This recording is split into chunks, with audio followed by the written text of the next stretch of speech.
Ayah kisah ni akan. Nagu makam. Naguma. Bagayan ogga gechan. Waga wajib mugaya kai. Naguma. Abartani? Dajane dia mati. Dajane dia. Dajane nakin ni Arab bijannani dajane mak ada dajane na rufe kai. Atau naguma sih. Fayuma. Ayah nakkan. Shaguma kuno. Dako bisattani? Binna kai ma be hisinjrada.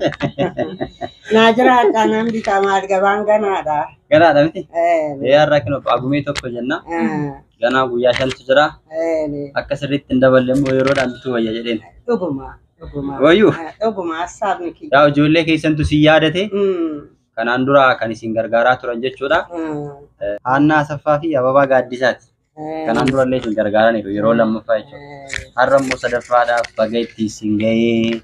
Ayana baragari sinifa ta'u barakufa gabbina siniya ta'u jechuudhaanin ayana kanaaf waasini ergani Homri saniya dheeratu birri kuma sagali kuma afuri inni kuma shani birri kuma sagal sini ergani mee maal jetturre ijoollee keessan maalan jedha kay rabbi saniya ke amiin Homri sani guddana haa ta'u biddeen isaa baay'ee haa ta'u bakka jiranii bakka manaatti fiqrii isaanii yaaqee akka dhufanii nuunaalanii biyyaatti naa dhufanii rabbi isaanii haa gargaaru rabbi isaanii haa gargaaru hamaarraa isaanii haa baasu biyyi nagaan haa ta'u isinis ijoollee tiyya nagaan haa ta'u Homri keechanu guddaa ta'u biddeenni keechanu nagaanu haa ta'u naa guddadha guddaanaa ta'a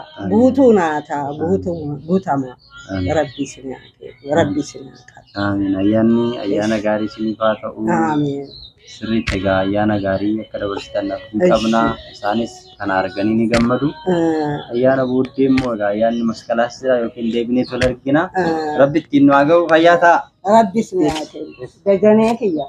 dajanii kiyya oggaa rabbi sabata oggaa godhu Mucayyota sun dhageetti yaa rabbi alaatti biyyaatti dajanii naa kenni dajanii jechuun kiyyaa'ee fandi naa kenni daataa naa kenni dajanii naa kenni odumaa jedhu dajanii naa dhuftii kaa'e dajanii naa dhuftii. Innaa ijoollee kanallee sirriitti yaadadha. Aanna fi ababaan egaa sirriitti sin xooraa jiru amma. Naa xooraa kaa'e. Isaan sin gargaaraa jira waan ta'eef isaan sirriitti xoora nagaa ta'a eegaletoo.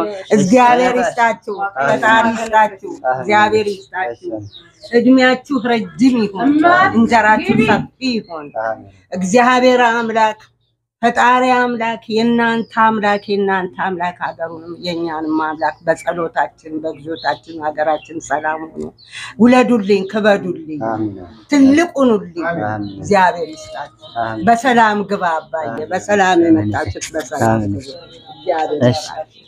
እግዚአብሔር ይስጥ እመቤቴ ትስጥ